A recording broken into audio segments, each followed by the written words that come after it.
انٹینشلی یا ان انٹینشلی جب بھی انسان غلطی کرتا ہے تو معافی کا معاملہ مختلف صورتوں میں سامنے آتا ہے، جس میں سے ریونج ہماری فرسٹ پریورٹی ہوتا ہے۔ ہم انتقام کی آگ میں جل رہے ہوتے ہیں اور انتقام لیتے ہیں۔ دوسری صورت یہ ہے، اگر ہم انتقام نہ لے سکتے ہوں تو اپنے آپ کو اذیت میں رکھتے ہیں کہ کون سا وقت آئے جب ہم اپنا بدلہ لے سکیں، یا پھر پوری زندگی نفرتوں کا بوجھ اٹھائے اپنی زندگی گزار دیتے ہیں۔ اور تیسری ایک سچویشن یہ ہوتی ہے کہ کسی مجبوری کے تحت یا اپنے مقاصد کے لیے معاف کر دیتے ہیں مگر دل صاف نہیں ہوتے، اور چوتھی صورتحال یہ ہے کہ ہم دل سے اس کو معاف کر دیتے ہیں اور زندگی میں آگے بڑھ جاتے ہیں۔ معافی دینے کی بھی دو صورتیں ہیں، ایک یہ کہ وہ معافی بھی نہ مانگے مگر آپ اس کو معاف کر دیں، دوسری صورت یہ ہے کہ وہ معافی مانگتا ہے، اس کو احساس ہو جاتا ہے تو آپ اس کو معاف کر دیتے ہیں۔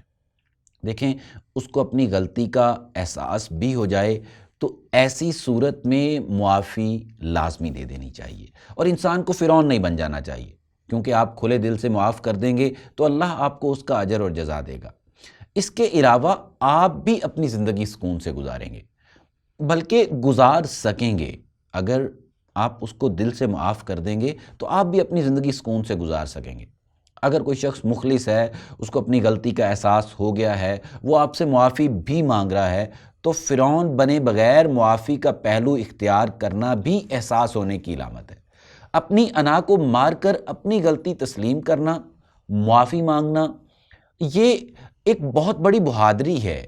خاص طور پر جب اس کو آپ سے کوئی بھی مطلب نہ ہو، وہ صرف اور صرف اس احساس ہونے کے ناطے آپ سے غلطی کی معافی مانگ رہا ہو۔ ایسی صورت میں میرا یہ ماننا ہے کہ معاف کر دینا میں یہ سمجھتا ہوں کہ فرض کی کیفیت اختیار کر جاتا ہے۔ ایسا معاملہ عزت میں کمی نہیں بلکہ اضافے کا باعث بنتا ہے۔ اگر معافی کا پہلو اختیار نہ کیا جائے تو ایک دن ایسا آتا ہے جب وہ آپ سے مزید معافی نہیں مانگے گا، وہ آپ سے معافی مانگنا چھوڑ دے گا، بلکہ وہ شاید خاموشی اختیار کر لے، یا پھر آپ کے لیے دل میں وہ بھی نفرت کو جگہ دے دے، آپ کی رسپیکٹ اس کے نزدیک بھی کم ہو جائے گی۔ ایک وقت ایسا بھی آئے گا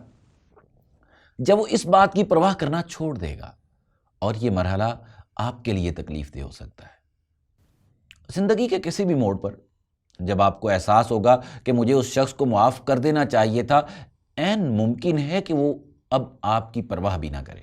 ہم بعض اوقات اپنے خاندانی معاملات میں ضد کو لے آتے ہیں، جس کی وجہ سے شاید آج آپ کو کوئی فرق نہ پڑے مگر کل کو ضرور پڑ سکتا ہے۔ اب دوسری صورت یہ ہے کہ اس شخص نے معافی بھی نہیں مانگی، اب آپ کو کیا کرنا چاہیے؟ نفرت اور محبت کی جنگ میں نفرت کو شکست دینے کے لیے اگر کوئی شخص معافی نہ بھی مانگے تو ہمیں تب بھی معاف کر دینا چاہیے، اس کے فائدے کے لیے نہیں تو ہمیں اپنے فائدے کے لیے ایسا ضرور کر لینا چاہیے، کیونکہ نفرتوں کا بوجھ اپنے کندھوں پر لاد کر ہم اپنی شخصیت کو ہی نقصان پہنچا رہے ہوتے ہیں۔